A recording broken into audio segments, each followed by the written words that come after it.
Welcome back to Factions Abridged, where we are running through the story of Guild Wars 1 Factions, the campaign, to learn a little bit about Cantha, remind ourselves of the cool stuff that was happening here in anticipation for the sequel in the expansion Guild Wars 2. So, in the last part, we acquired the Urn of St. Victor and had a little look very briefly into the Echo-Vowed Forest. Very beautiful location that was petrified by Shiro Tagachi's death whale 200 years ago.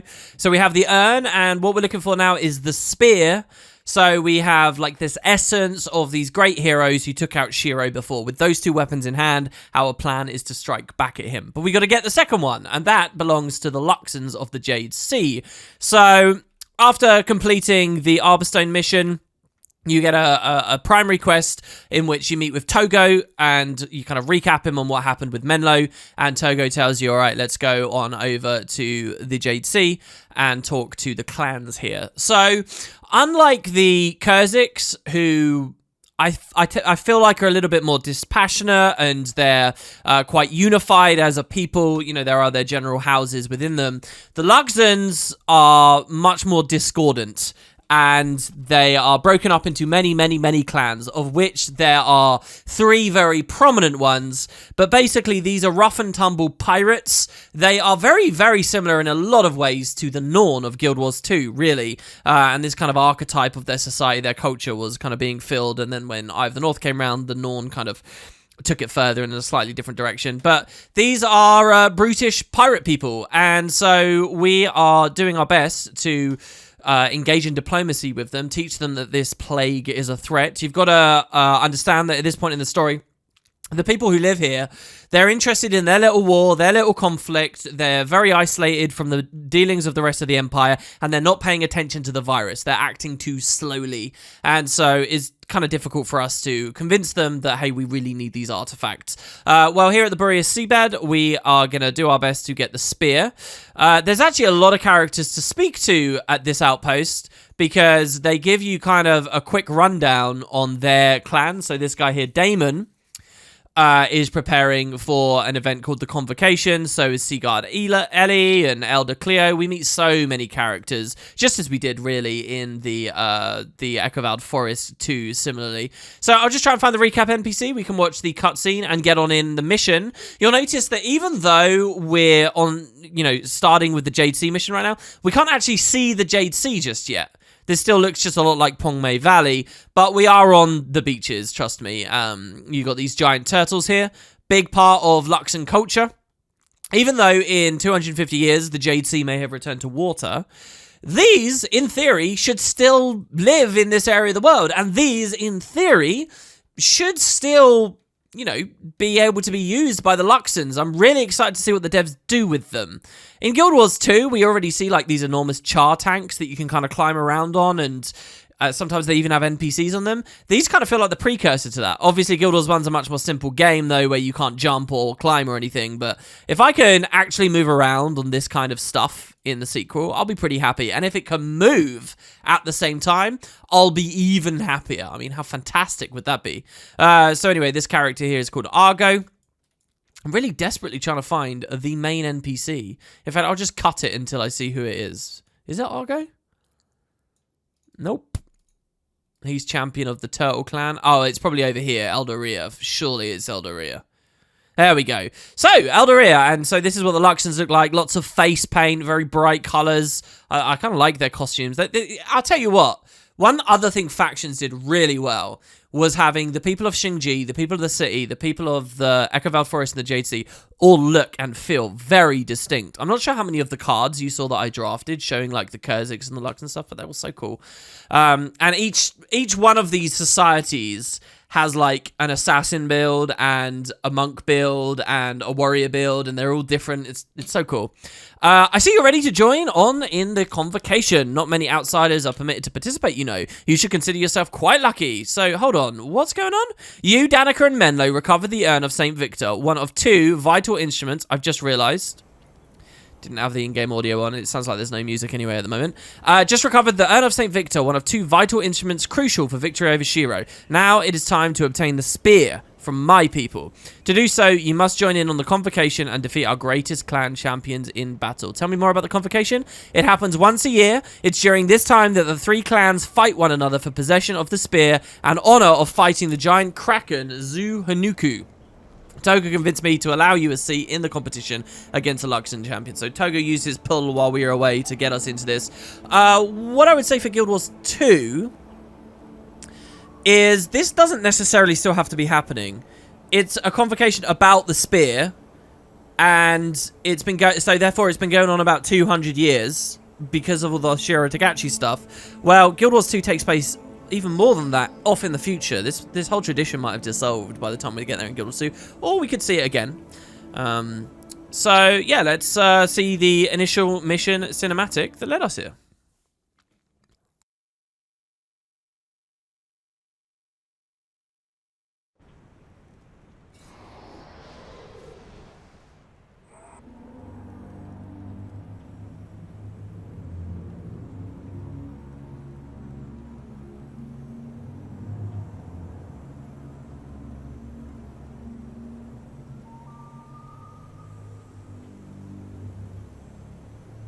First, we locate Elder Rhea.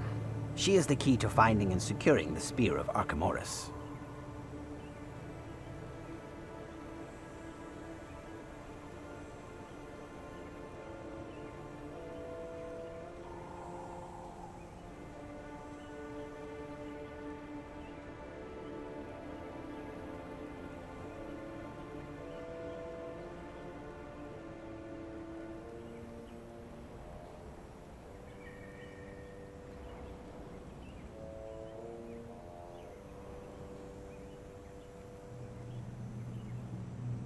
Ah, there she is. Come, the spear is within our reach.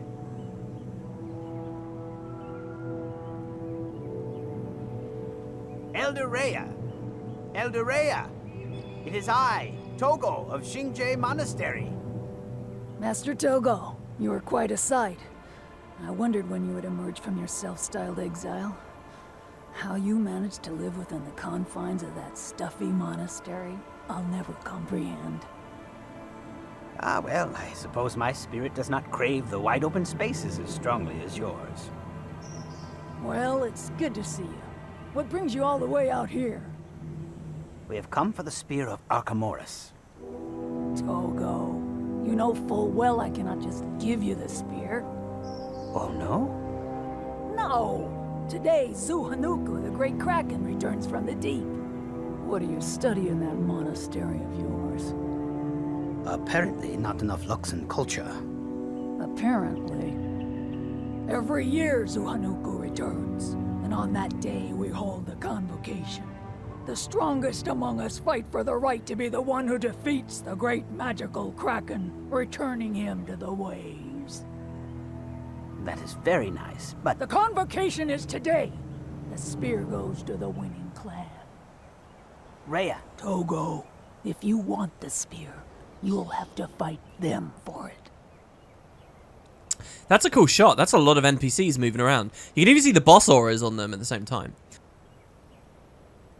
Another convocation has come, and with it, Zu-Hanuku, the mighty sea beast who has terrorized the Jade Sea for hundreds of years. I return the spear to the pedestal, the prize of today's contest.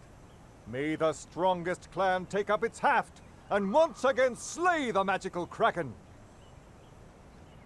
To all of those we are about to defeat, I salute you. That's a good cutscene, honestly. Probably the best in Factions these days. No bugs. The dialogue wasn't too cheesy. It wasn't dragged out too long with long, like, tracking camera shots that were unnecessary. Gave us quite a lot of information. So, yeah, basically we are going to compete against all these other people for this spear and then use it to fight a kraken. I love that other mention there as well. They talked about the monastery. If you guys are watching this abridged series, it might feel like, you know, we were only just there a second ago. But in truth, the way that the game played, this feels very, very distant and long, long away at this point. It's nice to see a little reference back to, you know, this is actually the headmaster of a monastery that we've been hanging around with this whole time. So, yeah, as far as builds are concerned, I've pretty much not changed much. I'm still trying to figure out energy. So I'm just going to start spamming Signet of Wariness. And I feel like I'm misfiring so much on Waste Not, Want Not, that this will probably just be a little bit better. Something to do while energy comes back, at least for the meantime. And because I never felt it go anywhere before, I've actually added a couple of other copies of Psychic Instability. We'll do less damage, but I want to just see all the enemies I'm fighting knocked down. I think that'd be hilarious. I love the idea, by the way, of adding a ranger that has brambles and like laceration and stuff, just like we saw the wardens before. So we knock them all down, they get knocked into the brambles, nature spirit and stuff. And what you could do is you could run a spirit of winter and then put on all of your mesmers the mantra of frost. So all the damage coming in is frost damage, so everyone's got infinite energy. It would be kind of, and then you could run famine for the elite, maybe the elite spirit, and then as you're draining their energy, famines doing extra damage. I don't know, that'd be funny, I guess, but kind of wasteful. Anyway, yeah, let's just run on in. Let's see what we've got. And we'll get our first shots of the sea. So honestly, there's a lot to talk about in this mission, and little time to do it, because I actually managed to beat this really quite quickly. Really, you get it in 2 phases. The first is this convocation phase, and the second is the kraken phase. And this one should be really fun for Guild Wars 2 players, because the devs kind of already recreated this mission in a weird way in Fractals of the Mists. Remember, Fractals of the Mists are like echoes and like broken up weird replications, islands of reality based on past historical events. Have you ever wondered what the Jade Moor fractal might be based on? Well, it's extremely reminiscent of the events of this. The Kraken out in the Jade Sea, well, it's a tentacled monster amongst the Jade Waves. And that's kind of what we see in the Guild Wars 2 fractal. The Guild Wars 2 version is obviously different. It's suspended in a nighttime sea of stars and so on, but should be pretty cool for you Guild Wars 2 people to watch who had never actually seen the reference. It's kind of here, probably, is what they're referencing loosely. So let's look at the strategy guide while I fight these teams. And just to be very clear, I struggle a bit on the first 2 teams, and then the third one is like all glass cannon mage nukes. So they nuke us and we nuke them, and it ends in about half a second, which is pretty funny. Here's what the devs said about the mission in the guide. They say the heroes have earned the right to compete with 3 champions of the Luxan clans for the honor of defending Cavalon from the impending attack of the ancient kraken creature known as Zuhanuku, which is, when you translate it, old long arms, as the Luxans called the monster. It's a tentacled horror that rises from the Jade Sea every season to menace the Luxan capital, and every season only 1 clan champion may face him. But first, you'll have to go through the other 3 clan champions who also covet the honor of facing Zuhanuku. So I want to take a quick break there. Doesn't it feel like they kind of set this up to be a single player thing? We're not going to solo the Kraken. We're actually going to do it as a team of 8, and we're fighting teams, which I think is a bit of a shame. If they'd done this as a solo mission, that would be really cool. But they didn't like experiment with that very much. They did like 1 solo mission in Prophecies and 1 solo mission in Nightfall. Factions didn't have any. This could have been it. Each one will attack you in turn, aided by the champion's Sky Guard, they say. When you've defeated all the champions, the Luxan Elders will grant you the power to carry the Staff of... They call it a staff here, by the way, not a spear. The Staff of Archimedes, a frighteningly powerful artifact of ancient power that might just give you a chance against the terrible Kraken. So they also give some extra information about each of the main characters here. Togo, first of all. Togo's on hand to dispense advice and historical context for the bizarre world in which the nomadic Luxans survive. He has a scholar's interest in Zuhanuku and a rich list respect and caution for the ancient creature. I want to say as well, by the way, this idea of what the Kraken actually is, Zuhanuku. So here's me gonna get nuked and gonna nuke equally them all at once. I wonder whether they will reveal that this has something to do with the deep sea dragon. Tentacles, horrors, you know, unfathomable depths. I feel like if they're going to do a connection, this creature could essentially be the deep sea dragon's Drakar. They could do that. I don't know whether they will. You have bested our champions and earned the right to fight Zuhanuku. I believe this is what you came for. The Spear of Archimedes is yours. Thank you, Elder Rhea. We accept the spear and the honor of fighting the kraken. We shall make you proud. Yes, I expect you shall. Again, I love playing with Norgu and friggin' Gwen in all these cutscenes. It's so weird. The noble... so let's talk about the guys we just fought. So first of all, the Turtle Clan champion, that was Argo. The noble Argo is an elementalist of great power who values patience, taking the time to study his opponents closely. His allies support his blazing magical strengths. Damon, the Crab Clan champion. So we've got Turtle, Crab, and the other one's Serpent.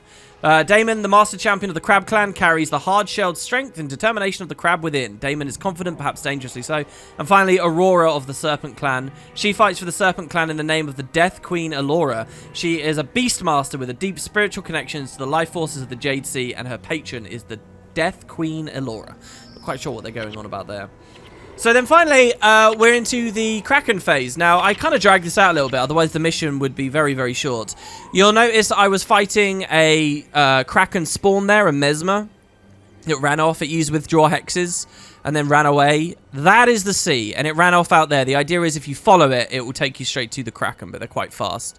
So, the Jade Sea, you guys might be looking at that not very impressed, and probably thinking, well, the Echo Veiled Forest looks way better. It's very inconsistent in Guild Wars 1. Sometimes, the way that the glassy, rippled jade ground is rendered, it's beautiful and truly incredible. Sometimes it looks really flat and ugly and uninteresting. And unfortunately, I don't actually think that the first view is that mind-blowing. I mean, I've always been inclined to really enjoy it because I just think that the idea of this location is so exciting. One of the principal reasons I really pushed through factions at all was the idea of seeing this incredible place. But you kind of have to give it a bit of time before you find some of the really, really beautiful locations. Right now, obviously, it looks weird, but not necessarily stunning. It can look stunning later. So yeah, I'm basically spending a little bit of extra time on the coast here. Where the mechanic at play is that I'm holding the spear just as we held the urn before, and just as the urn could get charged up, we could drop to res and so on. This spear gets charged by things dying near it, and then when you drop it, it does a ton of damage. So what I can do is charge it up on all these extra mobs in the area and use a fully charged version of it on the boss at the end. Again, I think that's an interesting idea for a mission. They're actually doing something fun there, and in a world where the balance was just right, the actual amount that you risk going off to fight other enemies to get more charges to make the boss harder or easier at the end is all a really, really fun interplay. Back to the strategy guide, one last time. Let's talk a little bit about the spear and Zu-Hanuku, according to them. They say the Kraken, known as to the Luxans as Old Long Arms, is truly a wonder to behold, a multi-tentacled beast of the sea. Despite the elemental conversion of the ocean in which he dwells, he still roams beneath the crystallized waves. Once a year, he breaks through the surface of the Jade Sea to strike at Cavalon, the Luxan capital. So isn't that a cool idea that he's somehow able to... What is he doing, burrowing? Or are they suggesting that there was always a little bit of water down there? There's another story you come to at the end of this campaign where you find a demon was trapped beneath the sea and Luxan miners dug their way into its chamber and it attacked them and corrupted them and made them mad. It's kind of funny. This whole story is about people getting sick and going crazy because of the plague. There's another example of that, the demon that turns the Luxans into outcasts and drives them crazy as well. It was kind of weird that ArenaNet went for two of the exact same story in this setting, but they did, and it kind of worked. Anyway, so we hear some things about the depths beneath the sea. This is one of those very few stories. 250 years from now, when it's all water, well, what will come of it? I don't know. Also, you notice now that we're out in the water, we found lots of interesting new creatures. I loved all of these. I was really excited to draft cards for these if I'd made it this far in the challenge. These creeping carp can actually be quite dangerous. There's a type of fish creature called a ripper carp, which is really deadly as well when you fight them. You've got those big, really nasty, strange, just alien-looking stuff out here, like the Leviathan arms. As this abridged series goes along, don't worry, I'll give you some more glimpses at the weird creatures around the Jade Sea. And actually, it's one of my favorite things about it, looking back at this campaign now. You know, the frozen waves are still a novelty of sorts, but it's actually the really cool enemy variety around here. The more that ArenaNet can bring in, the better. I think about before Path of Fire came out, and they revealed that the Hydra almost wasn't an enemy in that expansion. But the Hydra was so good in that expansion. They did it so fantastically. So many of the most memorable mini-bosses and bounties and uses of it, of interesting bosses in the story and so on, were Hydra. And they added a lot, so I wonder what this new expansion's equivalent to the Hydra might be. I would suggest it could be something that we find out on this ocean. In general, I tend to find Guild Wars 2 doesn't add as many enemies, like in terms of just sheer variety as Guild Wars 1 had, because they're all more complicated and have more going on with them. But we'll see. So here's Zu Hanuku himself, possibly what the Fractor was referencing. You see he kind of conjures that jade armor around himself. It's not going to be a difficult fight for me whatsoever. I have more than enough interrupts to stop him casting Jade Fury, which basically is just big damage and knockdown, and if you knock down, it's even more. He can't resurrect, and then we're going to drain all of his mana anyway, so he won't be able to resurrect any further. Dropping the spear, I do 1,900 damage. Very rare occasion of being able to do massive chunks of damage in Guild Wars 1, to be honest. I guess the idea of this is you could pick the spear back up, charge it a little bit more, and then drop it, and then pick it up and charge it a little bit more. But for us, we can just drain him down. He has absolutely nothing except auto attack, so I can kill him by refreshing Mind Rack, which is pretty fun, honestly. I can just Mind Rack and then use a random other skill. He goes to 0, I do 106 damage, and then Mind Rack, use another skill. He goes to 0, I do 106 damage. And obviously my other allies are helping with that too. So, yeah, that's the mission, really. And the defeat of Zu Hanuku, and us acquiring the Spear of Archimedes, as well as the Urn of St. Victor. A little glimpse into the Jade Sea here. We really don't actually get that much we can explore.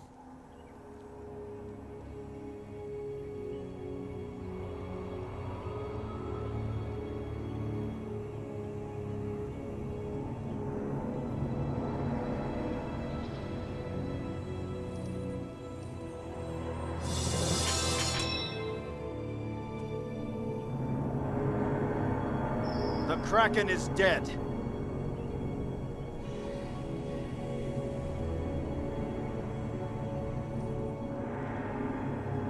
A more well-deserved victory I have not witnessed.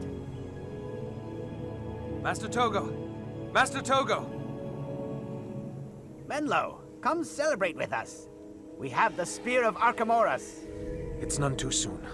Shiro is on the move. What? Where? He was last seen in the Undercity, below Kaineng. Then we must go to the Undercity. We will take this fight to Shiro. So there you go.